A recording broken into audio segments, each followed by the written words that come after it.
Son las 8:35. Estaba diciéndolo cuando pasamos a las 8:36. En esta mañana de día lunes 17 de mayo del año 2021, como decíamos, no tenemos nada cuajado, estamos todos en proceso de análisis, por eso también esta mañana lo que hemos propuesto y lo que le hemos propuesto a nuestros auditores y auditoras es una construcción colectiva, ¿no? Sobre la marcha, de algunas ideas, conclusiones, certezas respecto a esta elección histórica, y hemos venido haciendo la posta desde muy temprano. Ahora iniciamos el panel habitual a esta hora, que como siempre es conducido por la editora general de nuestro departamento de prensa, Montserrat Rolano. ¿Cómo estás, Montserrat? Muy buenos días. Patricio, muy buenos días. Bien, con un poco de sueño como todos y todas, yo creo, y todavía tratando de leer, de entender, interpretar lo que ha ocurrido ayer, pero bueno, para eso también son estas conversaciones. Espero que tú estés muy bien también. Sí, también con harto sueño. No soy del tipo de personas que tiene la costumbre de maquillarse, porque si la tuviera, les juro que lo haría, ¿no? Para tratar de disimular las ojeras esta mañana. Bueno, vamos a saludar a la académica de nuestra universidad, analista política, profesora del Instituto de Asuntos Públicos, directora de la carrera de Ciencia Política, Claudia Hayes. Claudia, muy bienvenida. Hola, buenos días. Un gusto, Patricio, Montserrat y Tomás. Gusto estar aquí. Y saludar, por supuesto, también a Tomás Dudal, que nos acompaña esta mañana. Tomás, muy bienvenido. Gracias por estar acá. Hola, muy buenos días, Patricio, Montserrat y Claudia, y a los que nos escuchan. Con sueño también, igual que todo, un poco sujetándome los ojos, pero está bien. Es parte de los procesos eleccionales.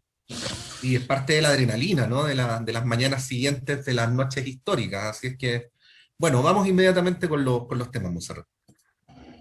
Sí, bueno, saludarlos, darles la bienvenida. Quiero decir que Tomás generalmente está en la tarde en el programa Política en Vivo, pero excepcionalmente hoy nos acompaña esta mañana, así que agradecer ese esfuerzo también. Bueno, lo decía Patricio, o sea, es una conversación abierta, una construcción colectiva para poder entender lo que se está viviendo. Hay algunos datos que ya son irremontables, ¿no? Entonces, preguntarles primero su análisis, su mirada más general de lo que ocurrió la noche de ayer. Claudia.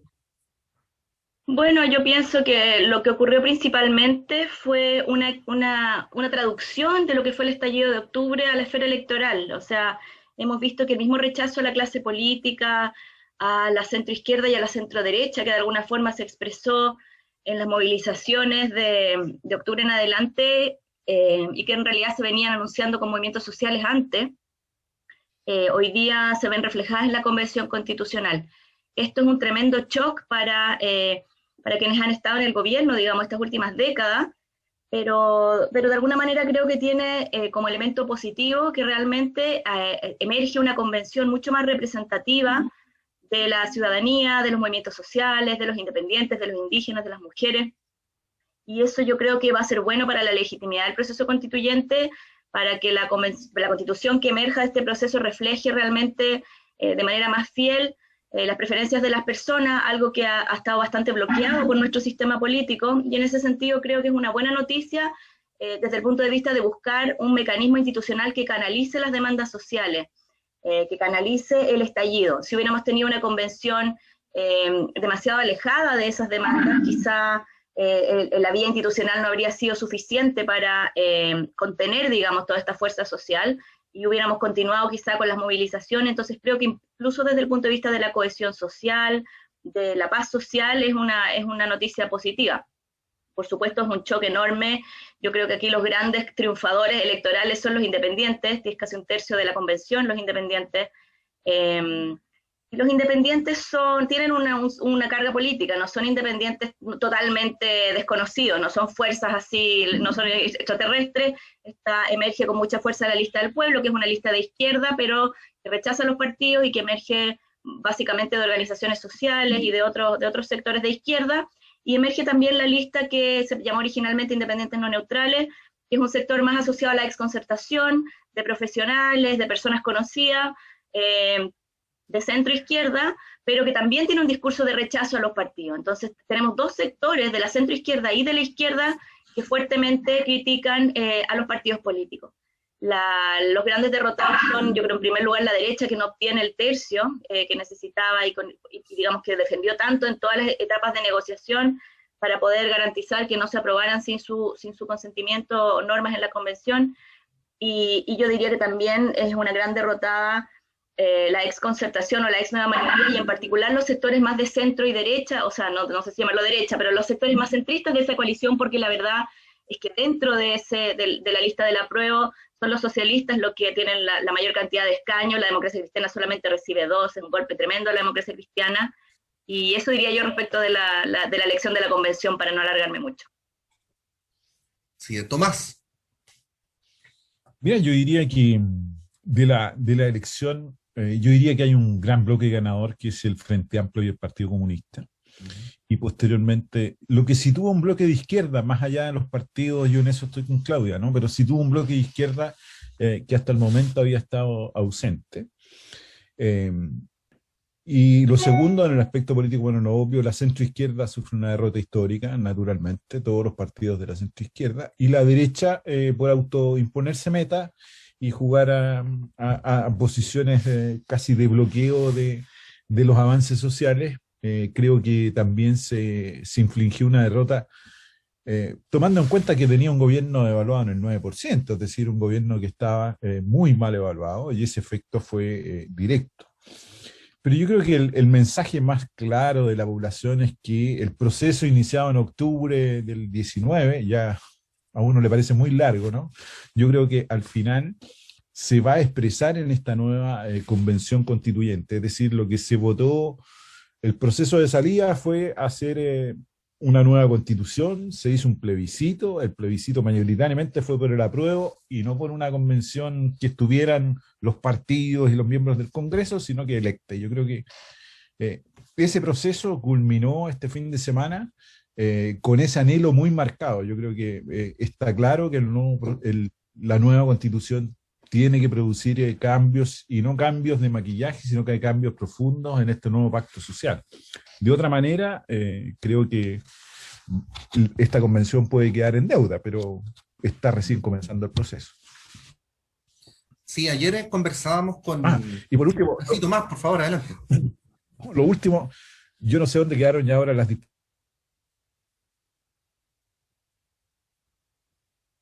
Teníamos ahí a Tomás, se nos quedó congelado, como suele ocurrir a veces en las transmisiones radiales por Zoom, pero bueno, vamos a retomarlo en algún momento. No, Claudia, yo te decía que ayer conversábamos con Montserrat respecto a esta palabra gobernabilidad, porque parece que dije al aire sin querer decir que no la consideraba una palabra importante, la considero súper importante, pero es cierto que durante mucho tiempo la palabra gobernabilidad como que empezó a parecerse un antónimo de diversidad, ¿no? Entonces había un grupo de 2 coaliciones que era el que supuestamente sabía gobernar, y el resto del país tenía que dejarlos que hicieran lo que sabían hacer, y no fueron capaces de ir canalizando las transformaciones culturales que ha tenido el país, el modo en que las personas cada vez se autoidentifican con grupos más particulares que con causas más generales, y bueno, y fue naciendo este Chile que conocemos ahora.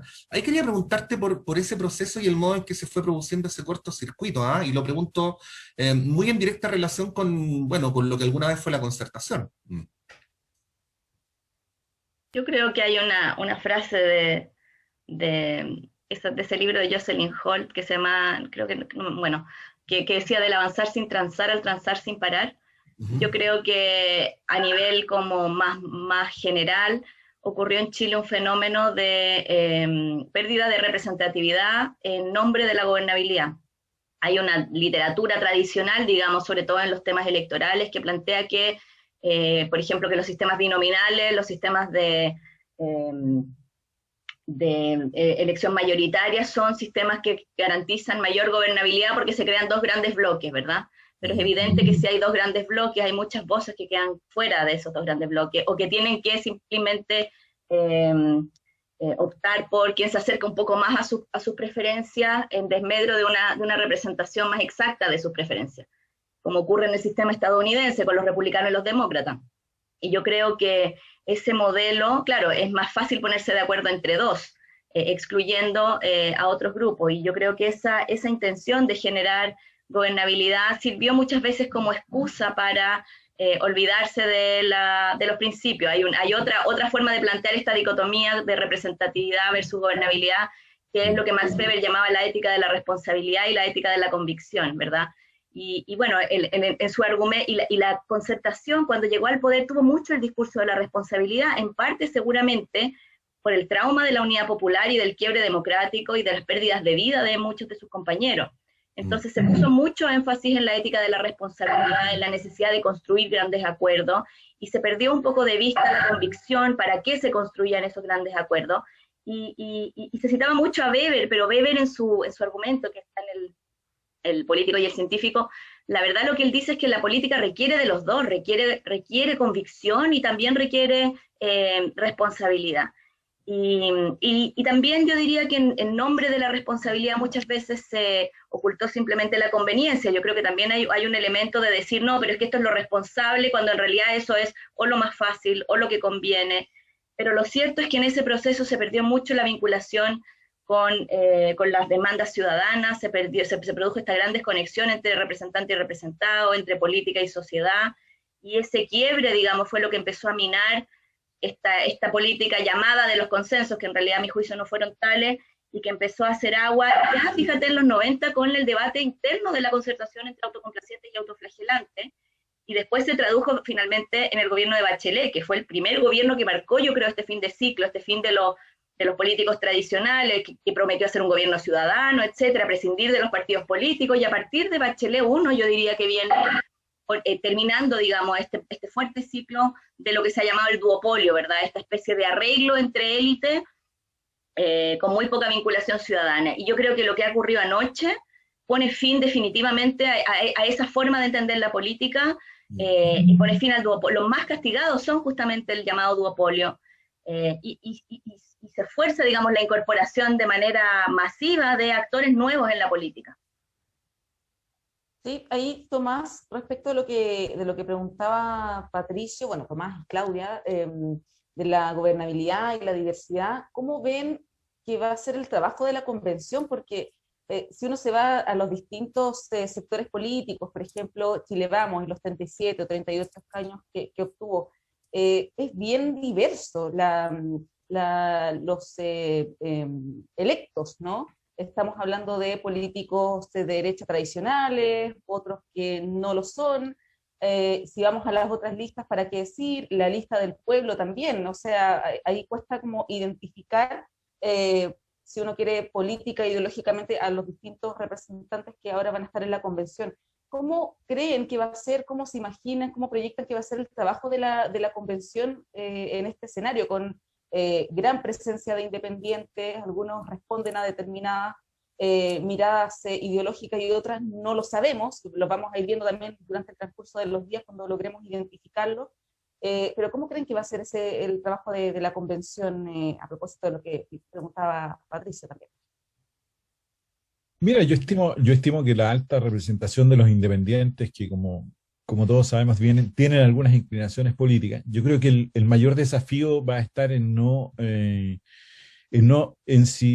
que deben representar adecuadamente las demandas ciudadanas que los llevaron a ser electos. Yo creo que ese es el punto central de la convención. Si pierden ese norte, vamos a volver atrás a una discusión muy distinta, que creo que la ciudadanía no dio esa señal. Entonces, yo creo que efectivamente aquí se requieren cambios. Vamos a ver la profundidad la profundidad y el grado de ciertos cambios que son necesarios, y me parece que eso va a estar en juego en la propia convención. Yo creo que el desafío que tienen es muy importante, porque nadie tiene una mayoría sobre el otro tan unos y otros, tienen que construirse, dadas las condiciones del juego, ¿no? Porque se colocaron los 2/3, digamos. Dado eso, se colocaron, pero esa construcción van a tener que hacerla muy clara en ciertas materias, y probablemente creo que ahí se van a producir alianzas más allá de los bloques ideológicos en los cuales uno tradicionalmente está entendiendo. Yo creo que la convención tiene ese espacio para hacerlo. Lo que sería lamentable es que se pusiera, ¿no es cierto?, en una discusión estéril y el tiempo avanzara y no se produjese ese ambiente. Yo creo que ahí va a ser muy complejo. Yo estimo también que el proceso político paralelo también va a estar muy influido por lo que suceda o no en la convención. Por lo tanto, no solamente en los temas, sino que en el comportamiento de los actores. Yo creo que ahí será esencial ver cómo el resto de los actores se sostienen en ese proceso político. Sí, yo me preguntaba qué es lo que pasa o cómo se procesa cuando un sistema político queda tan fuera de juego, ¿no? O quienes hayan sido protagonistas del sistema político quedan tan fuera de juego. Anoche el presidente decía, no hemos sabido encarnar adecuadamente la voluntad ciudadana. Bueno, eso más allá de que es una evidente obviedad, y que probablemente debió haberlo procesado antes de ayer, de alguna manera refleja algo que afecta a la gran mayoría de los partidos políticos que han tenido presencia protagónica en la política chilena en los últimos lustros. Entonces, claro, ¿qué se hace entonces, no? Efectivamente hay una doctrina, hay posiciones políticas, posiciones ideológicas, pero al mismo tiempo la necesidad de representar, ¿no?, la voluntad ciudadana. ¿Cómo ven ese proceso, no? Porque me imagino que ese es un desafío común, tanto para los partidos de la Concertación como para los partidos de Chile Vamos. A mí me parece que es evidente que aquí, si bien, bueno, yo soy cientista política y además soy institucionalista, vengo, digamos, de la tradición de las instituciones, ¿no? Yo creo que es innegable que los partidos políticos son el pilar de la democracia, son necesarios para la democracia. Pero aquí va a tener que, yo creo, pero lo que está en cuestión aquí es cómo funciona la representación en un sistema de democracia representativa como el nuestro. La verdad es que esto es un problema que está quejando no solamente a Chile, hay un problema en el mundo con la representación política, producto de la elitización de los representantes, producto del rol del dinero en la política, y yo creo que aquí lo que está en juego es que los partidos políticos tienen que empezar a funcionar de otra forma. O sea, yo creo que este cuestionamiento a los partidos debiera llevarnos no a que desaparezcan los partidos, que en otros países donde ha ocurrido eso, y donde ocurre eso, generalmente el resultado no es más democracia, sino menos democracia, y muchas veces derivas autoritarias. Lo que debiera llevarnos esto es a una reformulación interna de los partidos, bueno, y también recambios de sus liderazgos, pero sobre todo de su manera de funcionar. Cuando yo decía esto de la desvinculación de las bases, yo creo que los partidos políticos chilenos que estuvieron en el poder se enfocaron mucho a la dimensión de gestión del poder que tienen los partidos, que es una parte muy importante de su trabajo, y se olvidaron de la otra pata, digamos, de los partidos, que es la representación y la canalización de las preferencias y de las demandas. Y dentro de los propios partidos hemos visto procesos, no es solamente que las élites estén separadas de la ciudadanía, es que dentro de los partidos incluso se han producido elitizaciones y capturas, podríamos decir, internas, que han dejado afuera a los militantes de base, que han desafectado a la ciudadanía, que han visto a los partidos simplemente como máquinas de poder. Yo creo que necesitamos, de alguna forma, reconstruir sistemas de canalización. A lo mejor ni siquiera los vamos a llamar partidos, no van a ser los partidos tradicionales, quizá van a surgir maneras nuevas de canalizar.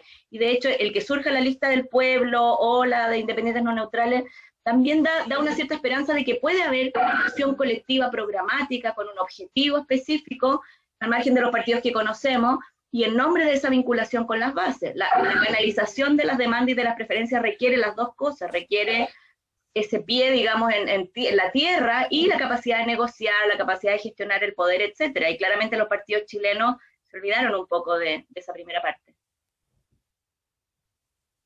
Tomás. O sea, yo estoy de acuerdo con lo que está diciendo Claudia.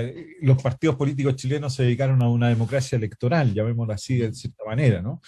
Que era básicamente competir por ciertos cupos y en eso se organizaban. El error ahí, tal como lo está diciendo Claudia, el error ahí es que antes de competir por un cargo hay que estar con la ciudadanía y saber que esta ciudadanía es muy diversa, tiene distintas dificultades, estar conectando. Y yo creo que eso claramente el sistema político chileno había quedado alejado, y la respuesta ha sido contundente en contra este fin de semana. Es decir, los partidos quizás se representaban a sí mismos muchos de ellos y nada más, pero no representaban a ciertos grupos ciudadanos ni a los anhelos, ni eran diversidades, ni etcétera, ¿no? No eran inclusivos. Bueno, uno podría dar características, uno puede canalizar partidos que conoce. Y quizás eso pueda producir la aparición de nuevos partidos políticos y otras fuerzas, digamos, distintas que todavía no las estamos imaginando. Yo no estoy dándole a los convencionales además una tarea de crear partidos, no es así, ¿no? Porque no, con la convención tienen suficiente, ¿no? Pero a lo mejor pueden surgir, si este es una respuesta a un proceso que venía. Entonces, si los partidos políticos, sus dirigentes no son capaces de leer de una manera distinta el escenario, bueno, claramente las elecciones del fin de semana dicen que quedaron desfasados. Usted tiene que, por decirlo de alguna manera muy simple, ¿no? Tiene que actualizarse y conectar con la ciudadanía, si eso es el papel de los partidos. El resto viene después. Después usted ejercerá el poder en el Estado si gana las elecciones, pero si no está conectado con las demandas ciudadanas, es muy difícil que lo haga. Yo creo que ese es parte del mismo proceso. Y la crítica a las élites, digamos, es muy fuerte también a las élites el resultado de la convención. Yo creo que eso es también expresión de aquello. Hay un malestar, efectivamente. Sí, históricamente se ha hablado en nuestro país que las elecciones municipales son un indicador respecto de la presidencial. Tenemos la elección presidencial en 6 meses más, un poco más de eso, que es nada, o sea, está realmente a la vuelta de la esquina. Y con los resultados de ayer, uno puede sacar muchas conclusiones, ¿no? Pero lo que me interesa es saber lo que piensan ustedes. Los voy a dejar propuesto porque nos tenemos que ir a una pausa, son las 8:57. Vamos a una breve pausa y ya regresamos. Son las 9 de la mañana en punto, continuamos con Radio Análisis en este día lunes 17 de mayo del año 2021 con Tomás Duval, con Claudia Hayes y con Montserrat Rolano. Bueno, Montserrat había dejado instalada la pregunta antes de la pausa. Quien quiera partir. ¿Claudia? ¿Tomás? ¿Me repite la pregunta? Es que la neurona está media... No, está bien. Estamos todos así. No, la vinculación entre los resultados municipales, tanto alcaldes como concejales, estaba viendo ahí el dato que a nivel de votantes, creo que concejales, Chile Vamos tuvo una buena votación, y la elección presidencial, que está, como decía, a pocos meses de realizarse, por lo menos la primera vuelta. Yo creo que todo este proceso influye en la elección presidencial y ya está influyendo, digamos, las negociaciones de las primarias y de las precandidaturas, porque claramente hay un giro a la izquierda, que hay un vuelco a la izquierda bien fuerte, a pesar de que todas estas cosas que nosotros decimos hay que matizarlas por la abstención electoral. Tenemos una abstención muy alta, no sé exactamente cuál fue la cifra, pero entiendo que está como en el 43%, algo así, de la participación electoral. Y por supuesto que si votara toda esa otra mitad que no votó, podría ser otro el resultado. O sea, yo creo que siempre hay que tener en mente que esto no significa que todo Chile ahora vota en un solo sentido. La abstención electoral hace que haya todavía muchas voces que no están representadas en todas estas elecciones. Pero hay un indudable fortalecimiento de la izquierda y eso sin duda va a influir en la presidencial, seguramente marque tendencia también a las parlamentarias que vienen ahora en noviembre, y eso es un giro, digamos, un giro de timón, yo creo, en todos los cargos de la representación política. Esa es mi impresión. Tomás. Sí, mira, yo creo que hay un cambio importante. Yo creo que nadie hablaba de la primaria del alcalde Jadwe. Hoy día la primaria del alcalde Jadwe con Gabriel Boric o con Marcelo Díaz va a ser relevante para el sistema político. Y las otras primarias pasaron a un segundo plano y segundo lugar. Incluso yo tengo dudas de que alguna de ellas pueda revisarse, incluso yo no, hasta el minuto tengo algunas dudas, digamos, si efectivamente la centroizquierda y el oficialismo van a realizar efectivamente primaria. Bueno, eso lo veremos en el transcurso, pero creo que es un escenario que puede darse. Yo creo que fruto de la elección, indudablemente, como digo, esa primaria consolida de alguna manera ese bloque de izquierda, y hace importante esa primaria de Boric, Jadwe, y no sé si Marcelo Díaz también irá a participar, digamos. Boric todavía no consigue todas las firmas, yo creo que las puede conseguir en este tramo, dado el resultado electoral, digamos. Y de ahí que esa primaria adquiere una importancia fundamental.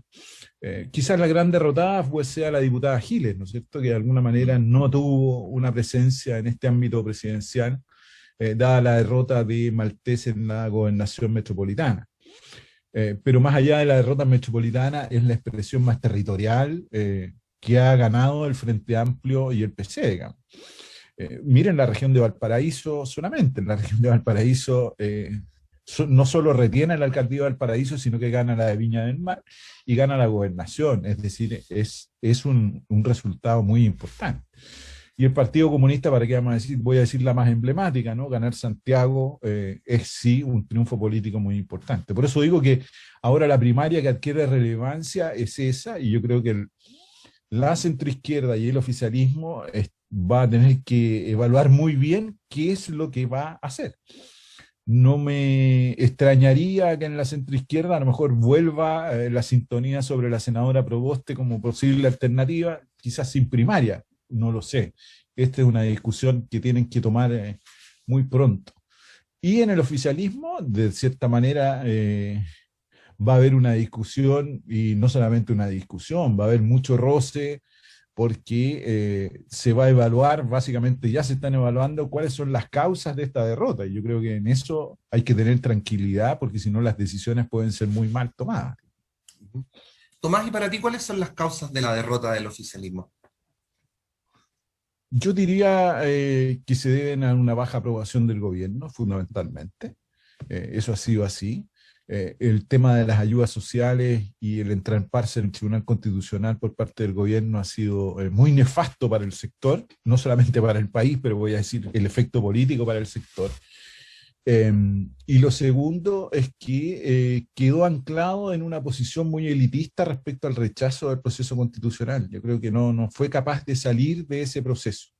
Entendió que aquí siguió una política de rechazo al proceso, sin mirar los cambios necesarios y la diversidad que este país requería. Yo creo que ahí solo hubo algunas señales de ciertos sectores o intentos, estoy pensando en Mario Desbordes y algunas propuestas que pudo haber hecho Joaquín Lavín en la materia, pero el resto no se vio.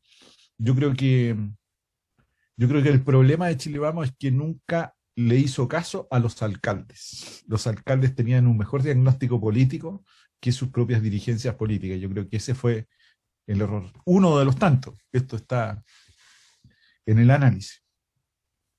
Sí, ahí Claudia, Tomás, a su juicio, ¿qué debiera hacer el gobierno, el oficialismo, pero particularmente el gobierno de ahora en adelante, ¿no? Porque ayer el presidente salió con este discurso, un discurso de derrota.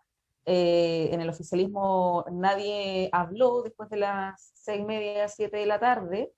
Se ha hablado de un cambio de diseño político que tenga que ver con cambiar a los ministros, por ejemplo, del comité político. ¿Ven que eso sirve de algo, puede ser útil, necesario, o realmente el presidente tiene que dedicarse a administrar lo que le queda y quizás, como lo han planteado algunos, tratar de pasar a una segunda línea o lo más inadvertido posible? ¿Cómo lo ven para lo que le queda al presidente, que son varios meses todavía? Yo creo que es probable que haya algún tipo de realineamiento interno del gobierno,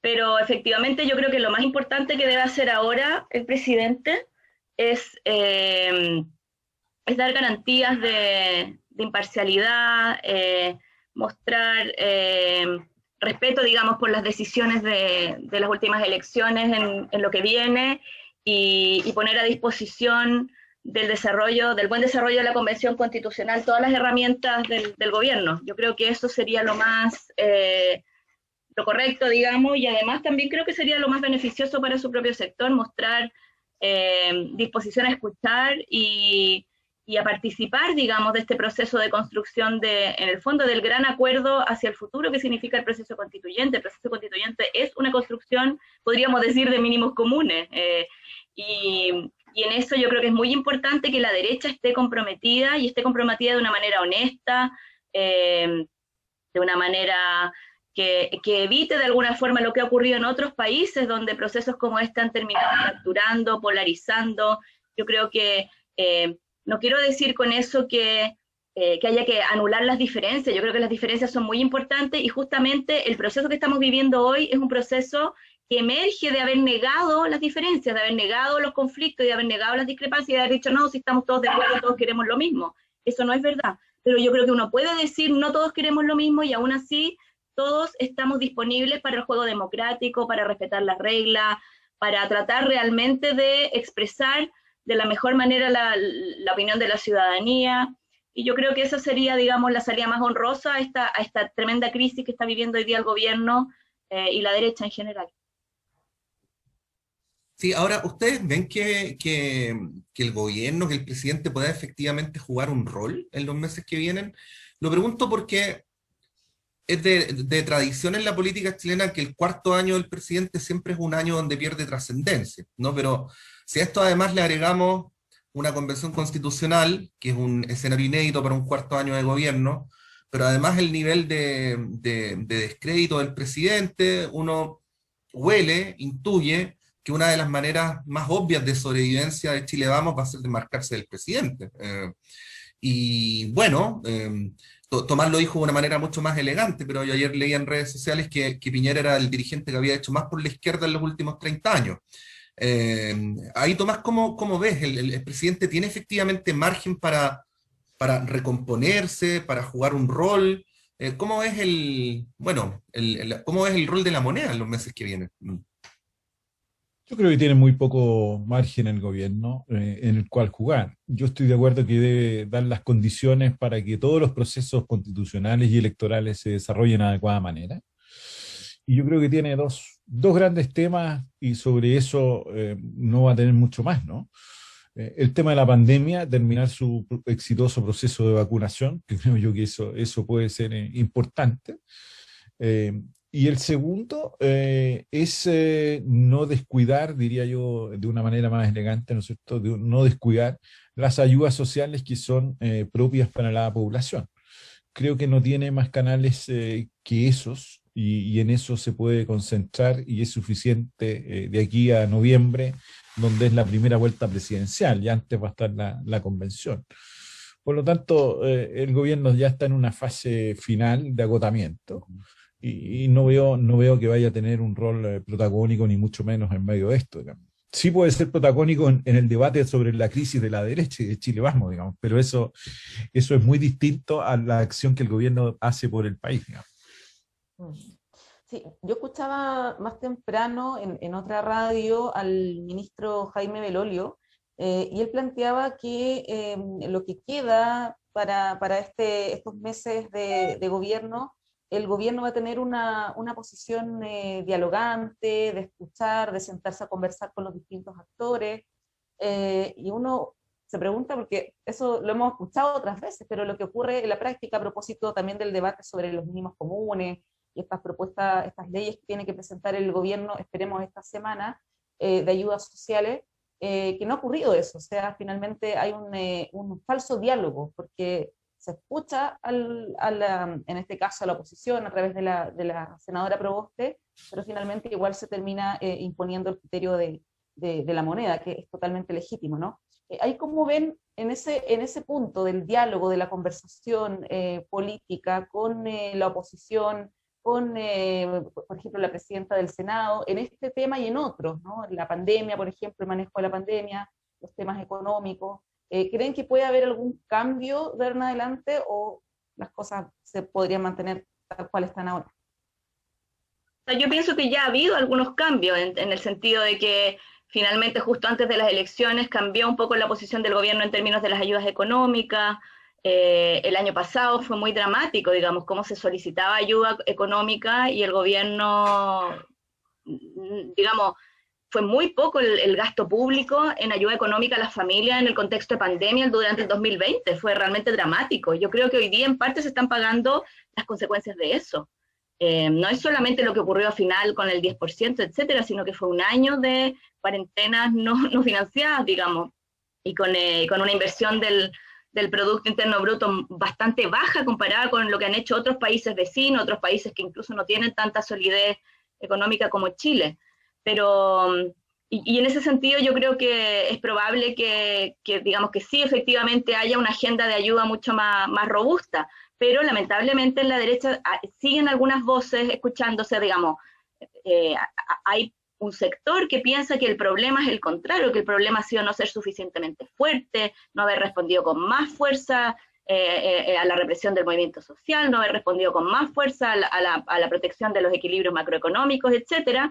Y ese sector yo creo que también se ha visto en cierta forma respaldado en esta elección, o sea, así como vimos una merma en los votos de la derecha en general, dentro de la derecha hemos visto, yo creo, un apoyo grande al sector más extremo de la derecha, a los sectores de republicanos, a los sectores más duros, digamos, ¿no?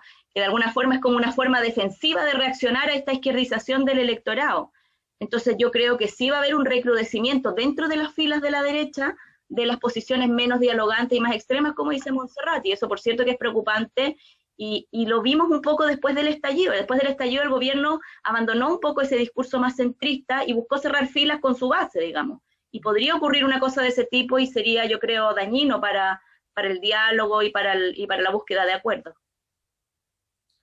Sí, bueno, son circunstancias en las cuales uno ve cómo se derrumban ciertas cosas, ¿no? Ciertas ideas que estaban como muy instaladas en la política chilena. Por ejemplo, que la política se tenía que hacer a través de los partidos. Bueno, parece que no. Que una lista que todavía falta por definir, que es la lista del pueblo, pero que tiene en común probablemente estar organizada al margen de todo tipo de élites, ¿no? También va y entra. Que había ciertos tipos de personas que no podían optar a cargos de representación popular, bueno, aquí las vemos y muy diversamente. Y bueno, ya que estamos derribando supuestamente algunas ideas que estaban instaladas en la política chilena, quería preguntarles por la posibilidad, que me imagino que se analiza distinto hoy día que como lo hubiéramos analizado la semana pasada, de que una candidatura como la de Daniel Jadue pudiera llegar a la presidencia de la República. Lo pregunto además porque parece evidente que los resultados de ayer debilitan todavía más opciones como la de la senadora Rincón, de Paula Narváez, de Heraldo Muñoz, y por lo tanto hay ahí un espacio, ¿no? Todavía en desarrollo respecto a cómo se va a construir finalmente la opción más competitiva de la oposición. Hasta el momento parece que esa opción es Jadue, parece, ¿no? Pero bueno, siempre ronda la idea de que en un país como Chile no puede ser presidente alguien del Partido Comunista. ¿Cómo lo ven? Tomás. Yo ya lo dije, yo veo esa primaria como esencial en la decisión presidencial. Y el alcalde Jadue tiene todas las características como cualquier chileno para ser presidente de este país, independiente de cuál es su partido político o su idea. Él tiene que con sus ideas conquistar una mayoría ciudadana y eso es lo legítimo en una democracia. Es lo que justamente yo creo que es lo que la ciudadanía nos está reclamando abiertamente. Hay que, naturalmente, la democracia es la voluntad popular y el alcalde Jadue o cualquier otro tiene toda la legítima opción. Yo creo que hoy día tiene la primera opción, sin duda, en el escenario presidencial, dado el resultado electoral, el respaldo que tuvieron en esta alianza con el Frente Amplio, naturalmente tienen una gran opción presidencial.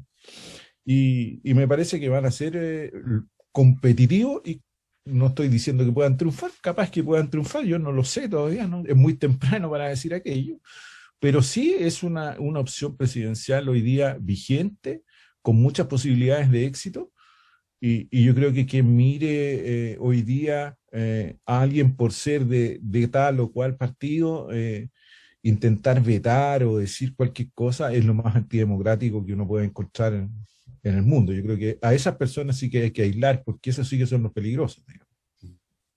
Sí, ahí a propósito también de lo que planteaba Pato, ¿cómo ven esta alianza entre el Partido Comunista y el Frente Amplio y otras fuerzas también, ¿no? Pero particularmente estas dos partidos conglomerados, ¿ven que se pueda afianzar, generar un bloque de izquierda que es algo que se ha conversado mucho, con quién pacta el Frente Amplio, ha habido debates internos ahí largos sobre si es que se pacta con la ex nueva mayoría, o si se consolida este bloque de izquierda, podríamos llamarlo, ¿no? ¿Qué creen que debiera pasar o que podría pasar ahora en adelante a propósito de estos resultados? Yo pienso que en términos generales es difícil pensar en formar gobierno, en formar realmente una mayoría sustantiva, sin el ala más centrista de la izquierda. O sea, yo creo que para realmente afianzar un proyecto viable, digamos, de gobierno se requiere al Partido Socialista. Entonces, la pregunta ahí es qué va a ocurrir con el Partido Socialista, yo creo. En esta vuelta le dio réditos importantes al Frente Amplio la alianza con el Partido Comunista. Y claramente hoy día al Partido Socialista le perjudica la alianza con la Democracia Cristiana. El PPD ahí está un poco como el jamón del sándwich. Pero yo creo que la visión de que sectores de la centroizquierda han sido cómplices en el fondo de la profundización del modelo es algo que hoy día daña mucho electoralmente. Y en ese sentido, y concuerdo con lo que dice Tomás, de que el hecho de ser comunista no debiera ser impedimento para que él pudiera ser candidato presidencial, ni mucho menos. Ahí en realidad también es cierto que hay una carga muy importante. Ideológicamente el Partido Comunista tiene un significado muy específico, que es lo contrario de lo que buscan la mayoría de los actores políticos, ¿verdad? Pamela Giles decía, no soy de izquierda, no soy de derecha. Los independientes en parte basan su popularidad en que no se sabe mucho lo que son. Es como esa idea como de los significantes vacíos, ¿verdad? Cada uno vuelca ahí sus propios anhelos, lo que uno quisiera ver, ¿verdad? Es como el ciego, ¿verdad?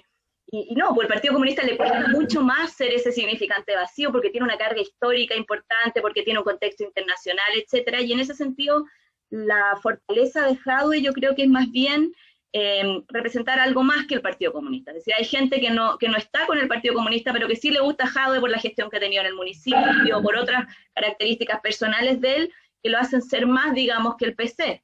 Pero yo de todas formas creo que la pertenencia al PC es una carga en la búsqueda del centro político. Es una característica que hace que personas quizá más del centro político no estén dispuestas a votar por él, y en ese sentido lo que habría que, si Jadwe fuera el candidato, digamos, tendría que reforzar esa característica más de indefinición, de no identificarse completamente con el PC, y yo creo sobre todo buscar crecer hacia el centro, digamos, la coalición de izquierda tendría que buscar de todas formas crecer hacia el centro.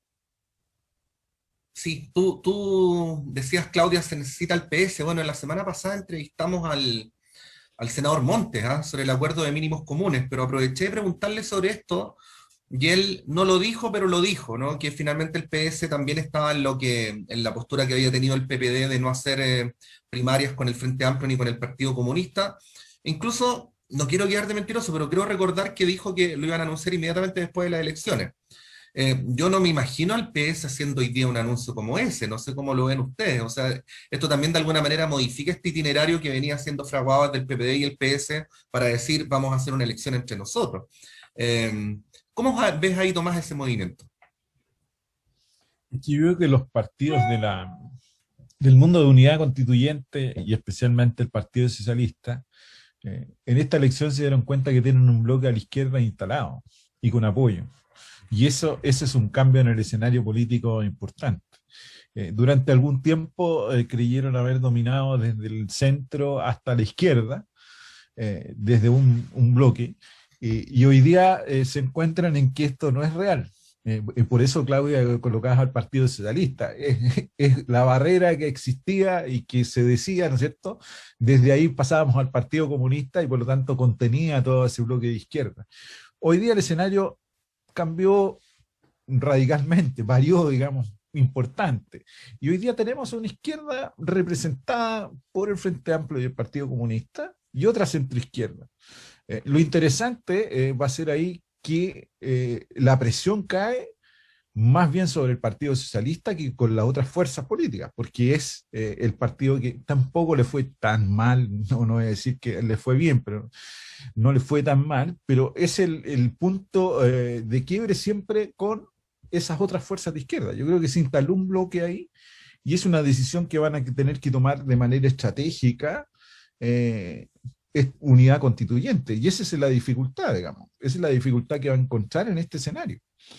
Naturalmente el centro se desploma, la democracia cristiana obtiene muy mala en votación en constituyentes, ¿no? Se desploma radicalmente. Entonces yo creo que ahí hay un espacio de decisión.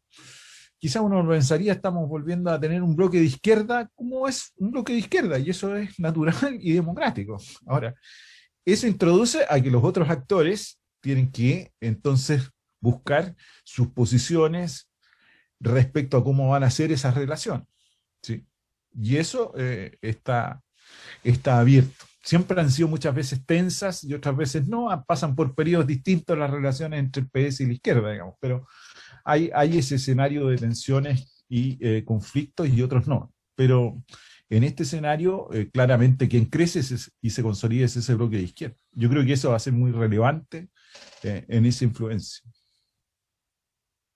Si puedo agregar algo, yo estoy de acuerdo con Tomás y creo que es muy significativo el shock que significó, que representa, digamos, la lista del pueblo para la izquierda. O sea, yo creo que esto es un golpe para la izquierda más institucionalizada, para los partidos, incluso para el Frente Amplio, para el PC, que se consideraban ya, aquí termina, digamos, el espectro político y surge algo más allá, con mucha fuerza y con un discurso muy antipartido. O sea, la lista del pueblo es algo que está, podríamos decir, entre comillas, a la izquierda del Partido Comunista, no sabemos porque no hay discusiones programáticas aquí, ideológicas, pero que surge fuera del sistema, ¿no? Desde la izquierda, desde el movimiento social, con una cosa que no es solamente ideológica en términos como de, no sé, Estado-mercado, o otras cosas con las que estamos acostumbrados a entender izquierda-derecha, sino con representación de actores políticos fuera del sistema, composición de clase, composición seguramente de origen de formación, ¿verdad? Personas que no vienen del mundo profesional, que son dirigentes sociales.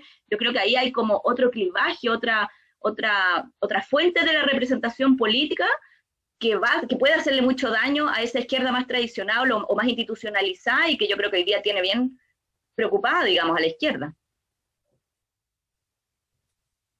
Bueno, son muchos los escenarios, como decía, estamos construyendo conclusiones sobre la marcha, tampoco ha terminado del todo de fraguarse la convención constitucional.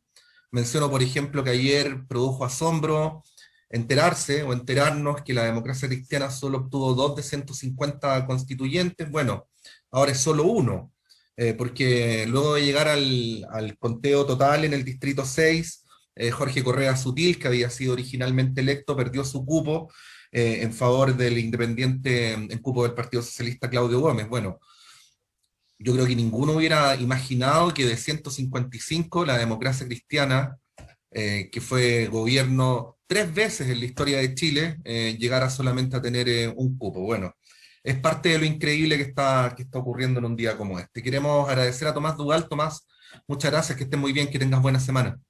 Muchas gracias, buenos días y que estén muy bien. Y Claudia Hayes, que estés muy bien. Gracias, buenos días.